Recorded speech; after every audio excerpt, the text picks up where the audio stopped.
first of all, we have the CEO of Corporate Cinderella. Please put your hands together for Taryn Dean. What doesn't kill you makes you stronger. Stand a little taller. Doesn't mean I'm lonely when I'm alone. What doesn't kill you makes a fighter. Footsteps even lighter. Doesn't mean I'm over, 'cause you're gone. What doesn't kill you makes you.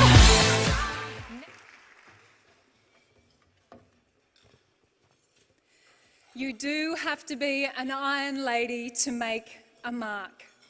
My team and I will put this proposition under the microscope today. I'll start by defining the terms and framework of this debate. Our second speaker, Dr. Dimity, will explore iron ladies and how they walk an extra mile or two.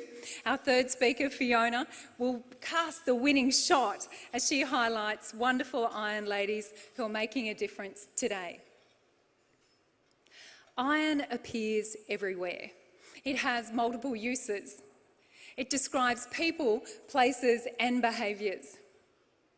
Why, iron woman, iron chef, iron curtain, iron rod, iron lung, an iron will, iron maiden, iron bridge.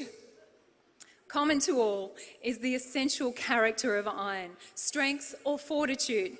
Iron has an enduring capacity. Iron provides a scaffold, in fact a framework for life. Iron is the sixth most abundant element on the planet. When I consulted my trusty periodic table, as only we women do, I discovered a little known fact, that the symbol for iron is feminine.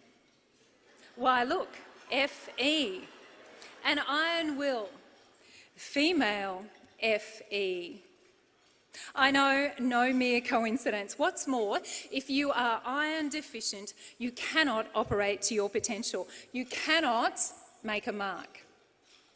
Without the right levels of iron, you're increasingly fatigued, unable to think straight, drained of energy.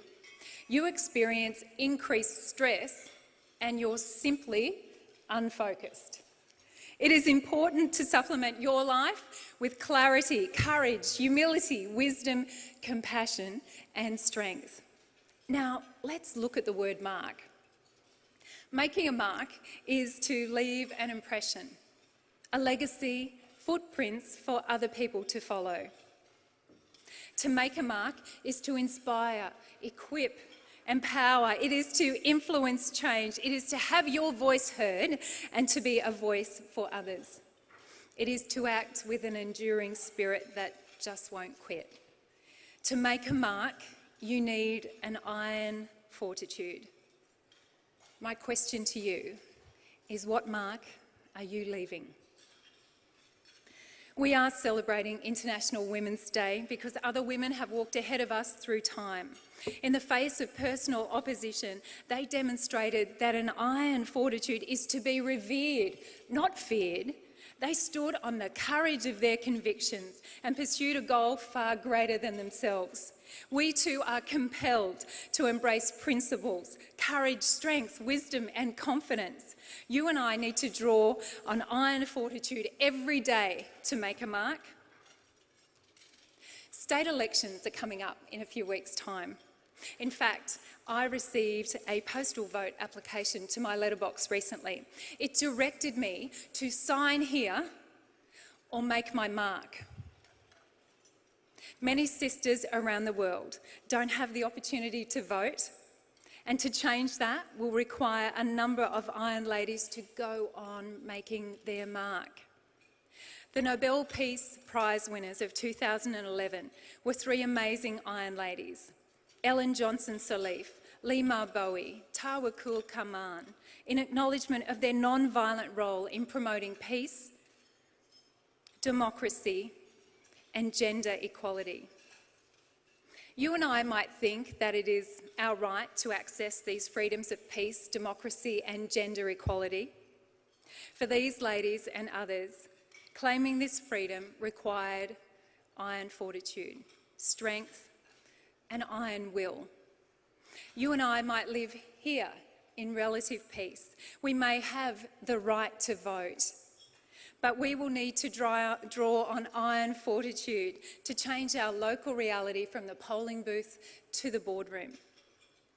Despite almost 1 in 2 Australian workers being female, we have 13.8% of women heading up boards on the Australian Stock Exchange listed companies as at the 31st of January 2012, 4.1% of women in executive key management line roles, 24% of women in executive key management support roles.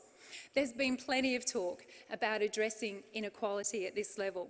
As women in leadership, we must continue to make our mark, demonstrating that females with competence and fortitude are a formidable combination for good on this planet. While some Iron Ladies are high profile and with a big reputation, most of us are not. You see, it's not about being Maggie Thatcher. It's not about being an Academy Award winner, although I do love Meryl Streep.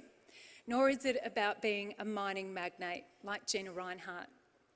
You see, you and I, and others like us, do things every day that require us to call on an iron fortitude. It's not about recognition.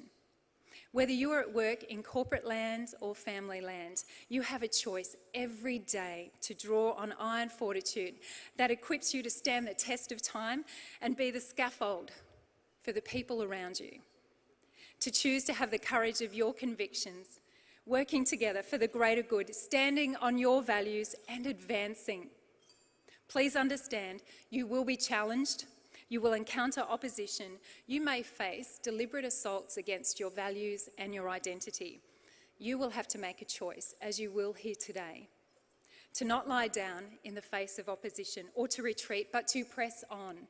An Iron Lady who leaves a mark presses on with integrity and purpose, serving others, determined to leave a mark. Ladies and gentlemen, one's life must matter, and we will stand on principle or we will not stand at all. That is the fortitude of an Iron Lady who makes a mark. Thank you.